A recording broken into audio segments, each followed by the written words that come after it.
अभ्यास 3C चल रही थी ना। Yes sir. और 3C का मैंने आपको पहला सवाल कल बता दिया, रैखिक विधि है इसमें, ठीक है। रैखिक विधि, ठीक है मुराद। ये सरल तरीका है, ज़्यादा कठिन है नहीं, ठीक है। तो पहला तो हो गया था। दूसरा सवाल है, क्या दिया है दूसरे सवाल में? इन्होंने दिया है 6x प्लस का 3y बराबर 6xy। कल की डेट में मैंने कुछ बताया था आपको, ध्यान हो तो। क्या बताया था जी?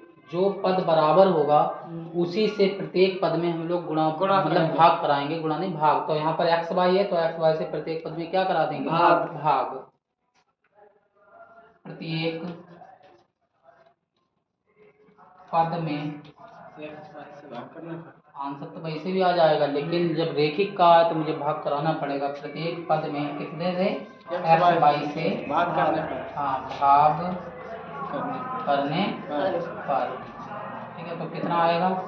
6x अपान एक्स वाई प्लस 3y अपान एक्स वाई बराबर 6x वाई अपान में एक्स वाई, ठीक है। हाँ, एक्स वाई कन एक्स वाई, वाई से वाई गया और एक्स से एक्स गया, ठीक है। थोड़ा अच्छा नहीं लग रहा, एक ही साइड पर 6/3x प्लस, हाँ कितना बचा है?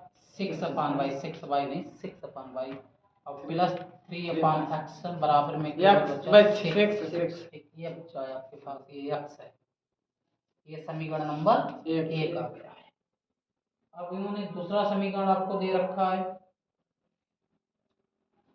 2x प्लस का 4y बराबर 5xy। कितना दिया है? 5xy।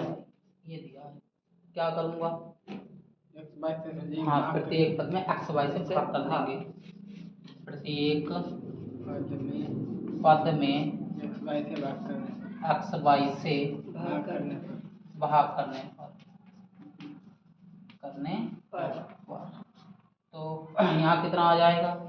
2x अपान एक्स वाई प्लस 4y अपान एक्स वाई बराबर 5x वाई अपान एक्स वाई। तो एक्स वाई कन एक्स वाई, वाई से वाई गया और एक्स से एक्स गया। कितना आ गया? 2 अपान वाई प्लस 4 अपान एक्स बराबर कितना आ गया? 5। समीकरण नंबर 2, ठीक है। अब देखिए, ये आपका समीकरण नंबर 1 है, ये आपका समीकरण नंबर 2 है। इन्हें सॉल्व करने के लिए अंश, ऊपर वाला अंश होता है, नीचे हर होता है। तो हम क्या करेंगे? अंश नीचे हमारे मतलब हर तो बराबर है, यहाँ बाई यहाँ बाई, यहाँ यक्स यहाँ यक्स है, तो अंश मुझे बराबर करने हैं। यहाँ पर देखें तो आपका 6 है, यहाँ पे 2 है, तो इसमें अगर हम 3 से करा देते हैं तो हमारा कितना बन जाएगा? 6 बन जाएगा। यहाँ भी 6 दिया हुआ है, फिर इसके आगे भी प्लस है, इसके आगे भी प्लस है, तो क्या करेंगे? घटाएंगे या जोड़ेंगे? घटा देंगे। तो हम लोग वही करने वाले हैं। क्या? समीकरण 2 में कितने से 2 में 22 से 22 से क्यों करेंगे? 3 से, तभी 3 दूनी 6 होगा जा करके। 3 से गुणा करके समीकरण 1 को घटाने पर, ठीक है। तो इसे हम लोग क्या कर देंगे? घटा देंगे। तो ये हो गया ना। गुणा करानी है, ये स्क्रीनशॉट ले लो, यहाँ से मिटाना पड़ेगा, ठीक है। तो करा लीजिएगा। इसमें करानी है कितने से? 3 से। तो कितना? केवल हर में करानी है।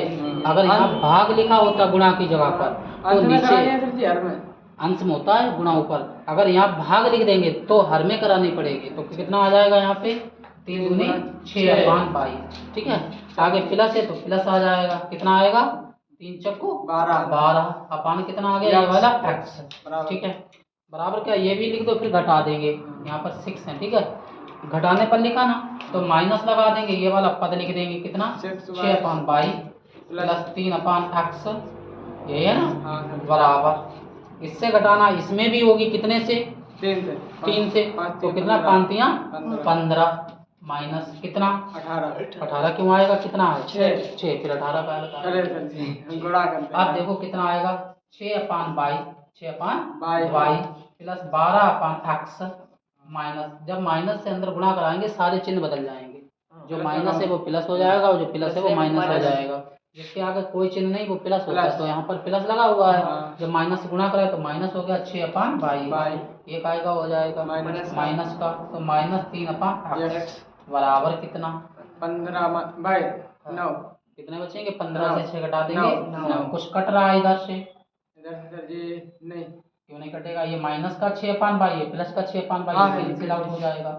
ये वाला समीकरण देखे दे रहे हैं क्योंकि भाई एक वैल्यू निकालनी पड़ेगी मुझे, ठीक है। यहाँ आप लिखे दे रहे हैं 6 अपान, ये रेस करना पड़ेगा 6 अपान बाई प्लस 3 अपान एक्स बराबर 6। दिख नहीं रहा था, नहीं रहा है आपको? 6 नहीं दिख रहा। चलिए ठीक है 6, तो ये वाला समीकरण है आपका, इसे रेस कर देता हूँ, ठीक है। ठीक है, आप देखो कितना बचेगा आपका, कितना बचा है? 12x 12 अपान एक्स, 12x नहीं 12 अपान एक्स माइनस का 3 अपान एक्स बराबर कितना? 9। एक्स एलसीएम हो जाएगा लासा, एक्स लासा ले लिया तो कितना आ जाएगा? जब एक्स लासा लिया है आपने तो 12 माइनस का बचेगा 3 बराबर कितना आ गया? 9। 12 से 3 घटा दो 9 बचेगा, 9 अपान एक्स बराबर कितना है? 9। 9 इक्कन 9, यानी x बराबर कितना आ गया? 1, यानी x की वैल्यू पता चल गई 1। अब x की वैल्यू समीकरण 2 में रख दो, इसकी चलो आवश्यकता ही खत्म हो गई, सही। तो x की वैल्यू पता लग गई है, y का मान निकालना है, तो कितना आएगा आपका? x का मान समीकरण 2 में रखने पर, ठीक है। तो समीकरण 2 कहाँ है आपका? ये वाला रहा, 2 सेम रहेगा बटे 22 सेम रहेगा, प्लस का 4 सेम रहेगा बटे कितना? एक्स की जगह कितना रहा? 1 और बराबर कितना आ जाएगा? बराबर 5 आ गया। कोई समस्या तो पूछ सकते हैं, ठीक है। ये रेस कर देता हूँ आपका, ठीक है। आप देखिए कितना आएगा, 1 से भाग करोगे कोई समस्या ही नहीं होगी। 4 इक्कन 4, मतलब 1 का चाहे आप किसी संख्या में गुणा करो या भाग करो वही संख्या रहती है, तो ये तो 4 ही रहने वाला है। तो 2 अपान 22 बराबर 5 सेम रहा, इधर प्लस का 4 उधर गया माइनस का 4, यानी 2 अपान 22 बराबर कितना? 1, ठीक है ना। ये 22 इधर पहुंच जाएगा, 1 गुणा 22 22 बन जाएगा, यानी y बराबर कितना आ गया? 2 और x बराबर कितना आया आपका? 1। यही आपके आंसर आ जाएगा, ठीक है।